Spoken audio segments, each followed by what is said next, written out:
Welcome to the Plant-Centered and Thriving podcast. I'm your host, Ashley Kitchens. Welcome back to the show. If this is your first time listening, thank you so much for tuning in today. And if you've listened many times before, thank you for being such a wonderful support of the Plant-Centered and Thriving podcast. I'm so thankful for you, and I'm really grateful that you are here today.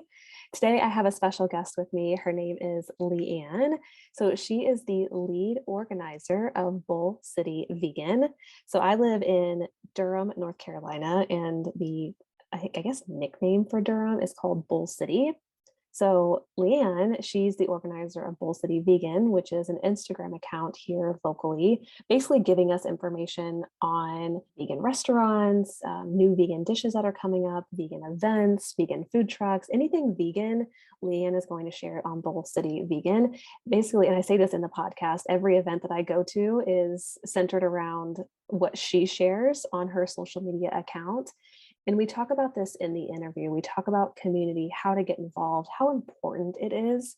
And one thing specifically, if you're living in a city and you're transitioning to plant-based or transitioning to vegan, one thing I would recommend you doing is finding an account like Leeanne runs that highlights the vegan happenings going on in your area. It's just a great way to get connected, to get involved, to meet other like-minded people. I cannot recommend it enough. Like I said, following her account basically gives me something to do every weekend if I wanted to, of things happening in the Triangle area.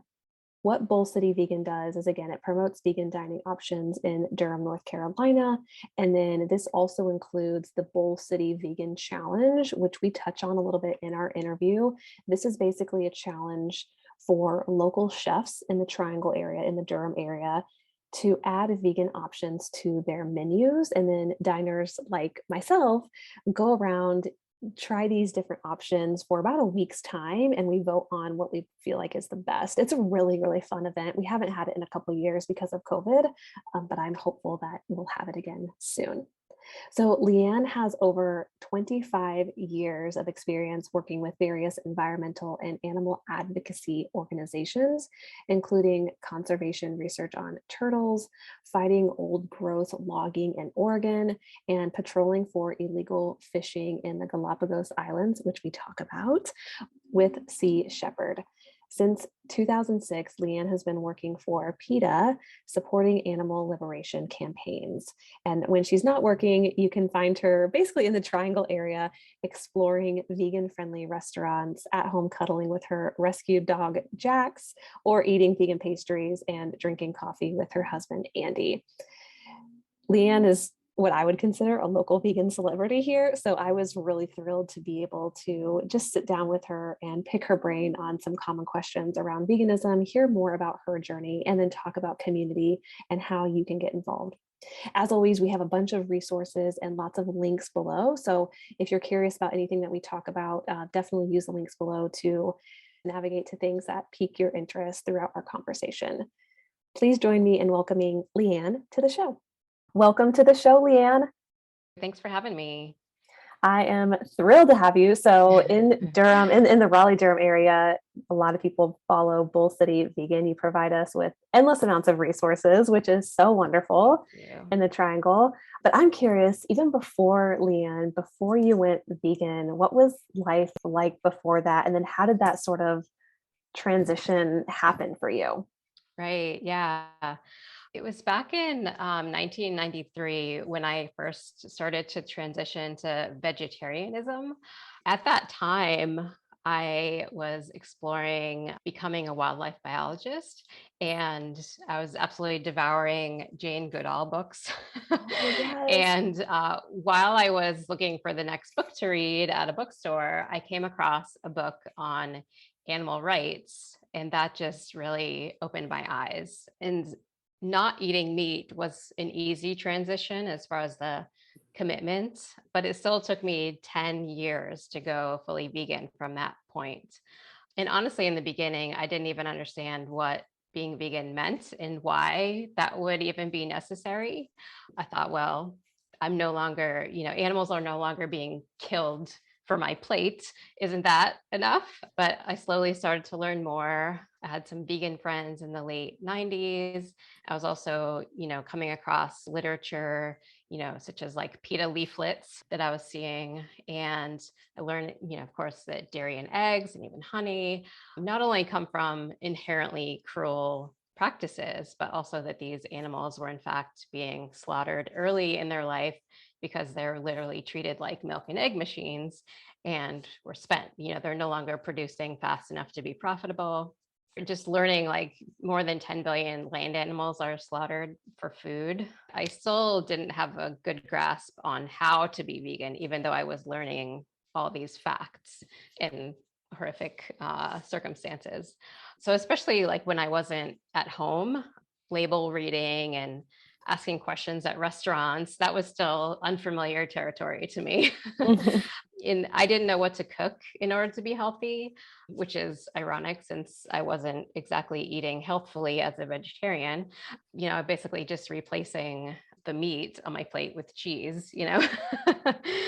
But by the early 2000s, I was mostly vegan and finally made the leap in summer of 2003. At the time, I was lucky enough to live in Eugene, Oregon, so probably had it way better than others back then.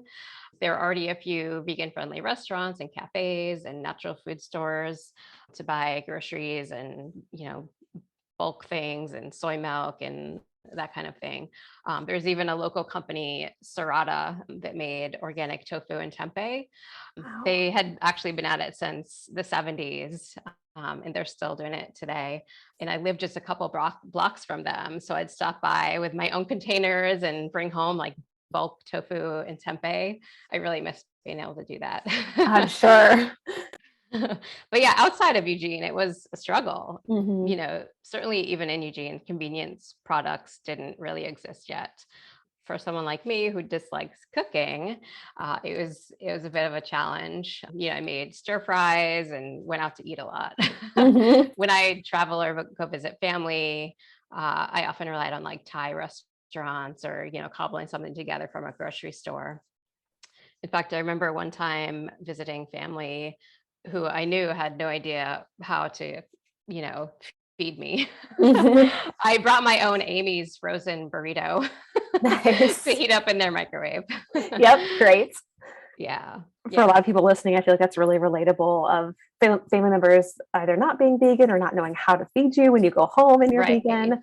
So Yeah. even those like little tips and tricks of like just piecing things together from a grocery store, relying on maybe like a local Thai restaurant for your Right. dinner or bringing your own Yes. burrito. Sometimes that's what you Yeah. got to do what you got to do. Right. Yeah. If I Yeah. don't want to eat a plain baked potato, that's Yeah. that's my choice. Yes. Yeah. And Leanne, I know for myself and a lot of people listening, we cannot imagine what it was like to go vegetarian or even vegan in the 90s slash early 2000s. So it sounds like you were in a great place for that, like Right. location wise in the US, Mhm. but how was it, especially in 93 going vegetarian? I mean, we didn't have Beyond Meat back then. So what was that Right. like? Yeah. I mean, it wasn't easy. I mean, I was soon after that I started college and of course I'm eating like a college student. I'm eating a lot of pizza and burritos with cheese at that time, things like that. So yeah, like I said, I wasn't eating very healthfully, but yeah, I was just kind of consuming a lot of cheese really, and there wasn't any real resources to figure out how to eat better or anything like that. Yeah. Sure. Yeah, absolutely. So so we talk a lot about plant-based eating on the podcast, but for those who might Mhm. not be as familiar with what vegan is like or what it means, could you maybe just describe that for us? Like what it means to be vegan, how you kind of live your life, how you shop, what you wear, those types of things. Yeah. To me, being vegan is much more than just what I eat. It's also about living an ethical lifestyle by not using animals in any way. I don't eat them, I don't wear them, I don't use products tested on them. I don't support exploitative entertainment industries like zoos and aquariums and some circuses. But as far as food goes, yeah, what I can do is eat almost anything I want aside from animals and animal derived ingredients. There's so many delicious, nutritious food options, veggies, fruits, obviously, but, there's also fun things like vegan buffalo wings made out of cauliflower, or there's delicious um, cheeses now, like not just shredded cheese you'd put on a pizza, but like fancy cheese you'd put on a cracker. Yes. Like one of my favorite cheeses now is it's a brand called Dairy. It's spelled like dare, but you pronounce it dairy. Okay. And they make fantastic brie cheese made out of cashews. It's delicious. Ooh. Yeah, and you can actually find it around here too, but it's based in Asheville. Oh. And there are a couple stores around here that sell it, or you can get it online. Mm-hmm. Yeah. Yeah. I'll also add that I consider myself a practical vegan in the sense that I don't insist on purity. For example, at a restaurant, I don't insist that my veggie burger is cooked on a separate grill, or maybe I don't ask if the bun has honey in it, something like that. I'm vegan because I don't want animals to be exploited, and being focused on purity does nothing to help animals, and in fact may harm animals through like furthering the stigma and myths of who vegans are and what being a vegan is, and that it's difficult. Yeah. But it's really not hard at all once you've made the commitment to animals and yourself.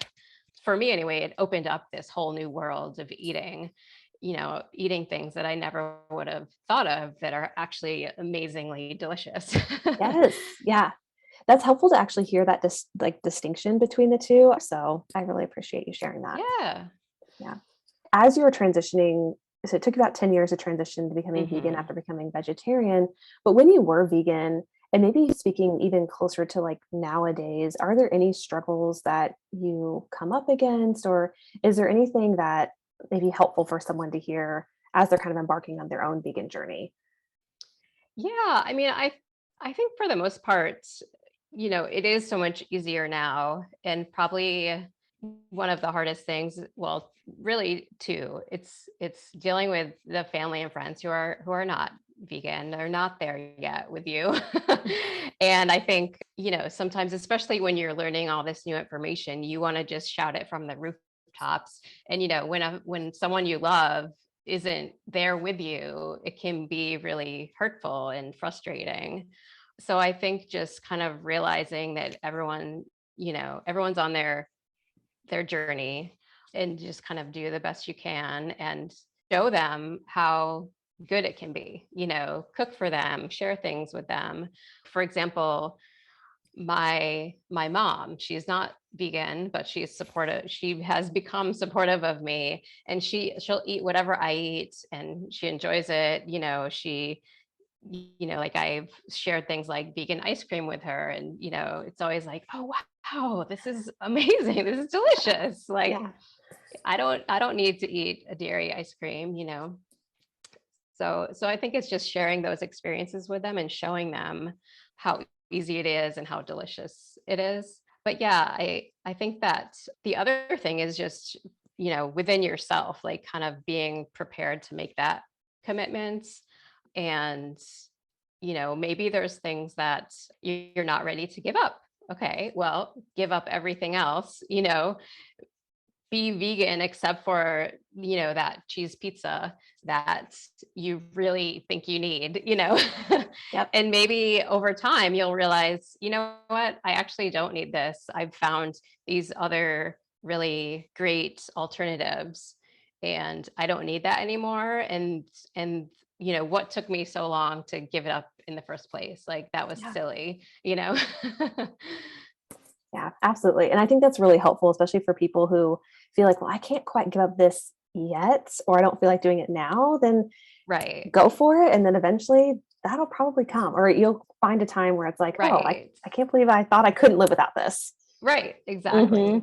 Yeah. Yeah. I mean, that's definitely how I look back at my, the 10 years it took me. I'm like, seriously, like, Yeah. what was I doing? Like, Yep. what was I afraid of, I feel like that's one thing that every vegan agrees upon is like, why didn't I do this sooner? Or like, I could have done it Right. sooner type thing.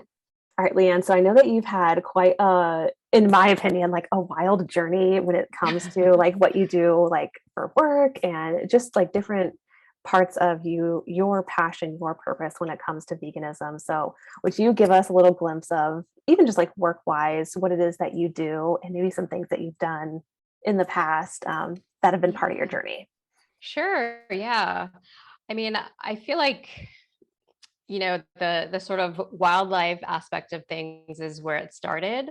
And that's what got me onto that path. And I feel like, getting more into like the environment side of things was also a big part of my journey. And learning that the impact that, say, animal agriculture has on the environment is definitely a factor too.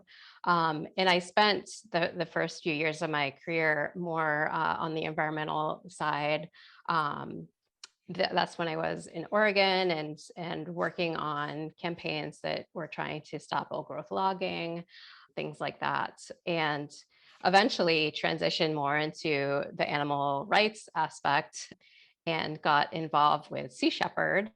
And I spent a year volunteering with Sea Shepherd on a ship in the Galapagos Islands, basically patrolling for illegal fishing.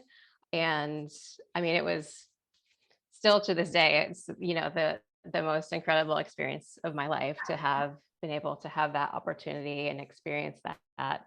I mean, it was an extremely difficult year, but it was also just so eye-opening and such a fulfilling experience too. And that kind of led me more on the further onto the animal rights path. And I decided that I wanted my job, my career, to be more closely aligned with my values. And it Mhm. was important to me to make a difference, even if it was a small one. And I wanted to help animals in any way that I could. My day to day now that I'm working for PETA is just computer work. I'm behind the scenes in the development department, so it's not very exciting to talk about. But working for PETA, I get to see behind the scenes both how incredible and tenacious my colleagues are, and how PETA does so much more than you see in the headlines, helping animals from things like closed door deals with companies to stop using animals, or the scientists we have on staff working on non-animal based testing methods, um, and convincing others to use those methods, or just never giving up on that backyard dog until we can secure their freedom. It's yeah, it's very fulfilling to like have this be a part of my life and being a part of it in my small way. Yeah. Oh, I'm sure. Yeah. Like you said, like basically aligning your career, your job with things that you are really, really passionate about, which I think is a Right, beautiful right. thing. All right. But Leanne, I cannot skip over the fact that you lived on a ship for a year. What compelled you to do that? Because I would imagine for a lot of people, that's a very scary thing to do. Yes, yeah. And yeah, it's especially when it's an organization who doesn't, at the time, didn't have a lot of money. So, you're just kind of getting by really on a ship, as far as like the resources you have available to you. And, everyone is volunteer. And so no one has like real life experience on an ocean, Yeah. aside from like the captain and the engineer. Hmm. But yeah, I mean, yeah, living on a ship was really difficult. I'm just thinking back to like the times, in the Galapagos when it's hot and humid. It's not like we have air conditioning and, luxuries. Right. So it was really, really difficult. And then just kind of working really hard too, every day. Yeah. But it was amazing. Yeah. Oh, I I can't bet. say enough about it really. Yeah. Yeah. I think that's so wonderful. And I imagine it was a lot of hard work, like a lot of intense labor, like physical labor. And I'm sure mental, Right. emotionally as well, there's a toll. Right, Yeah. right. Were there ever periods of time where you were like feared for your life or like where it got really intense? I mean, there was definitely some intense interactions we had like with other boats and ships that were doing illegal fishing, where we had to kind of try to intervene as best we could.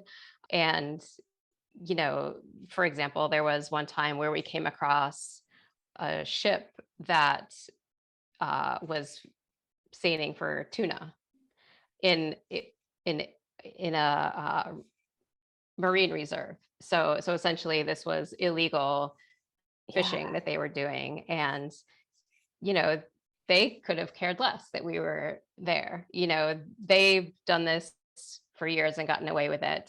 And, you know, they, we're like demanding that they leave. Like we had the authority of the government to be there and do this sort of thing.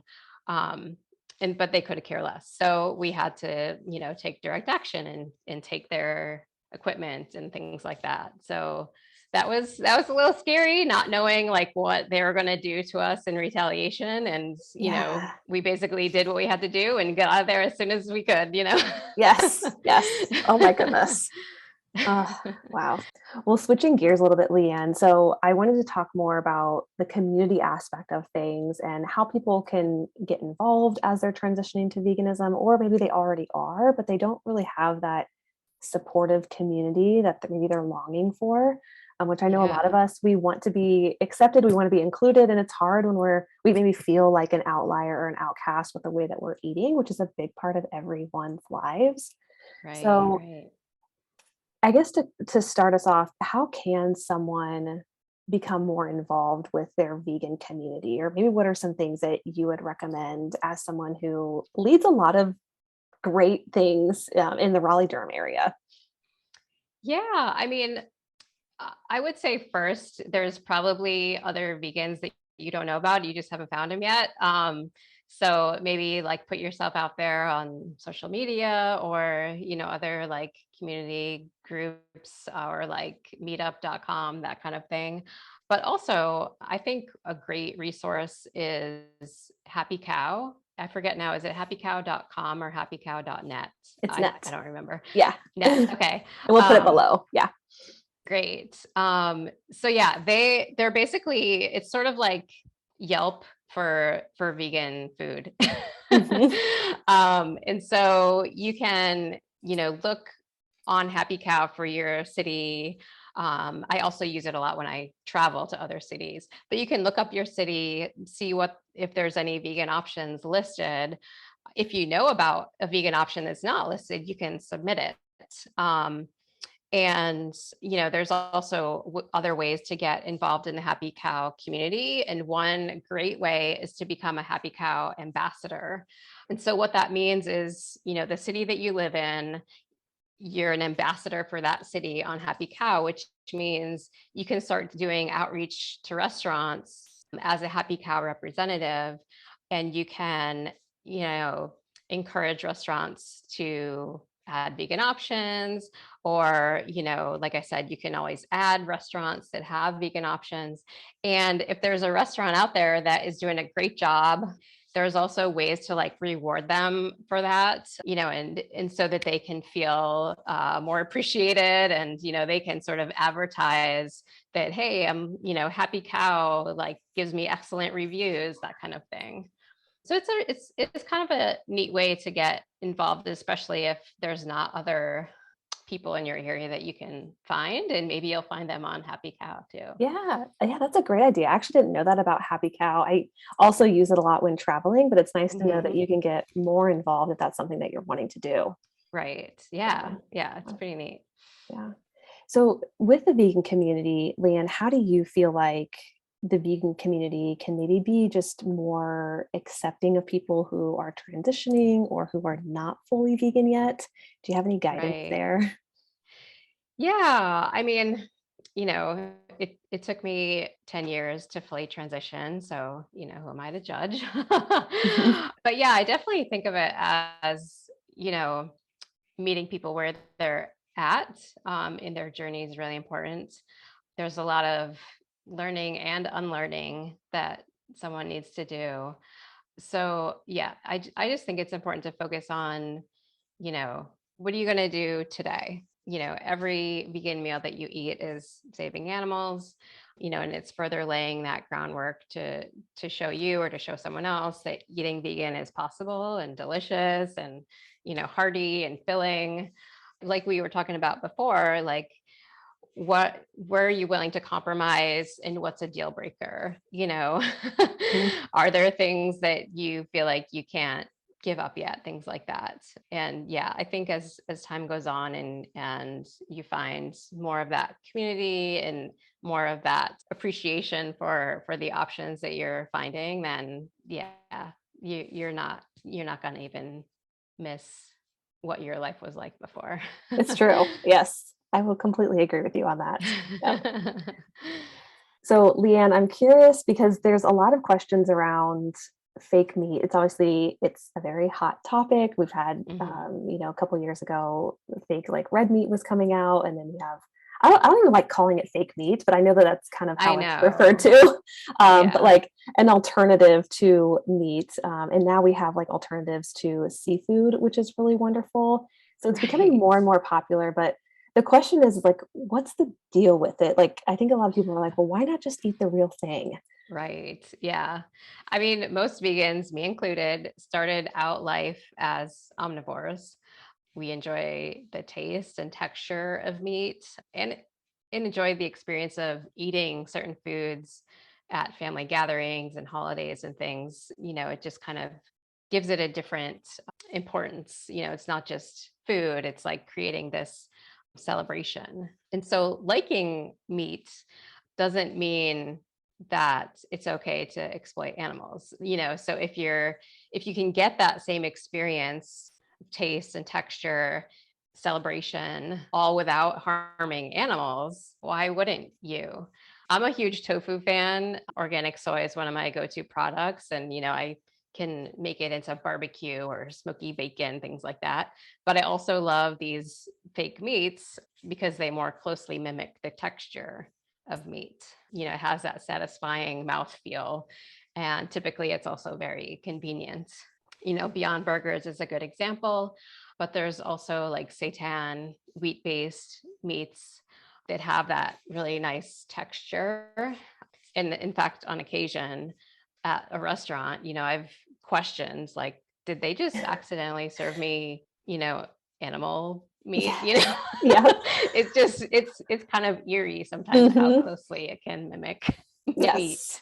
Yep. Yeah. So if you're someone that just actually enjoys the taste of meat, but you don't want the cruelty, I mean, there's just so many choices now.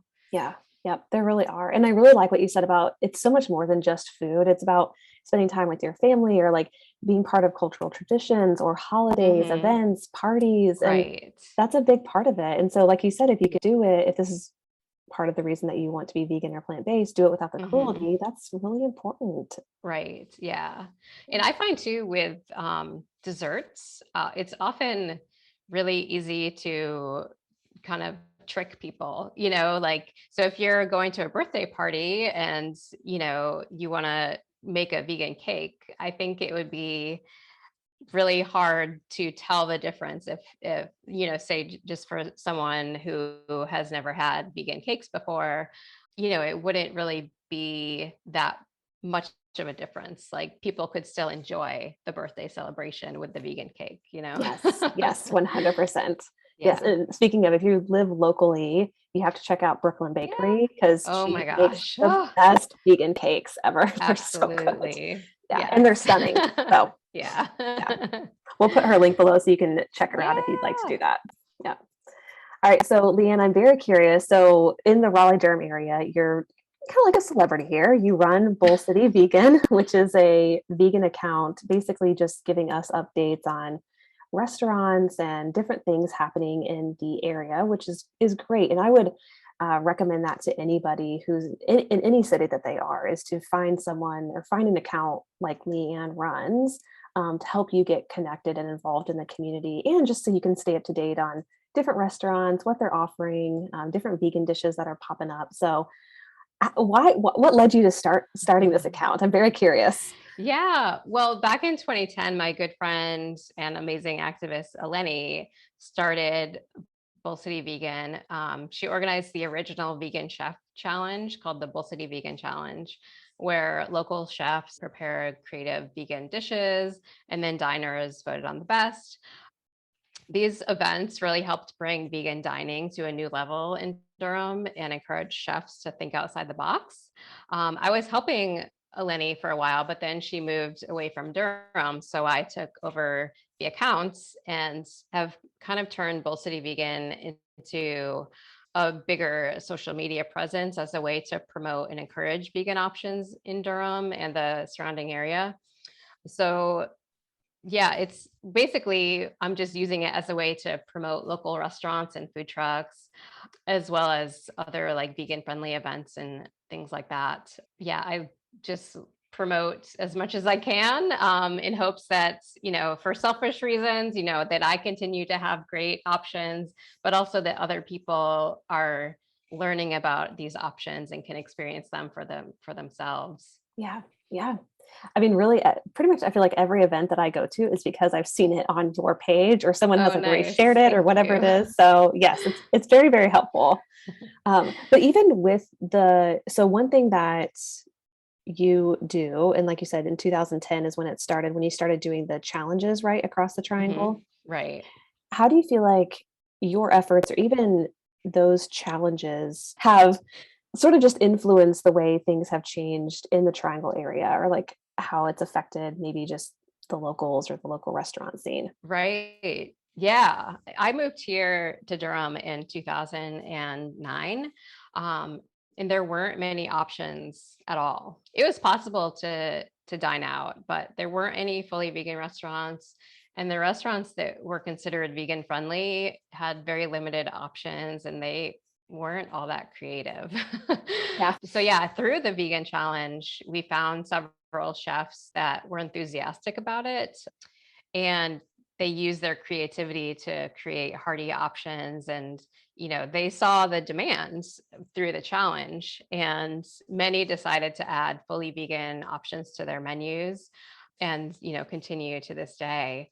And now we have several fully vegan restaurants in the triangle and places like Brooklyn Bakery doing so many amazing things. Yes. Yeah. Awesome. Well, cool. And I also maintain the list on the website, the bullcityvegan.com website of, all the triangle vegan friendly restaurants, just to kind of, you have that as a resource too. And I often use it myself when, we're trying to decide like, oh, where should we go out to eat tonight? And, we're just kind of coming up blank. Like I look at my own list to be like, oh, let's go here. Yep. Yes. And we'll link that list below. So if you're listening and you're like, I would love to look at that list and you're local, then definitely just click below and you can check it out, it's a great resource. Yeah. Well, Leeanne, thank you so much for coming on and just sharing parts of your journey and your wisdom. I truly appreciate it. And I truly, truly appreciate what you're doing just in the Raleigh-Durham area. Yeah, thank you so much. I really appreciate being asked to join you here. And thank you for everything you do, encouraging people to go plant-based. Yeah, thank you. I appreciate that. So if people want to connect with you or follow Bull City Vegan, where's the best place for them to do that? Yeah, Instagram is where I'm mostly active, Bull City Vegan. And then same with Facebook. And then, of course, the website is just bullcityvegan.com. Yep. Awesome. We have all those links listed below so you can go check them out after we wrap up. Well, again, thank you so much, Leeanne, for being on the show. Yeah, thank you. All right, y'all. We'll see you next time. Until next time, keep thriving.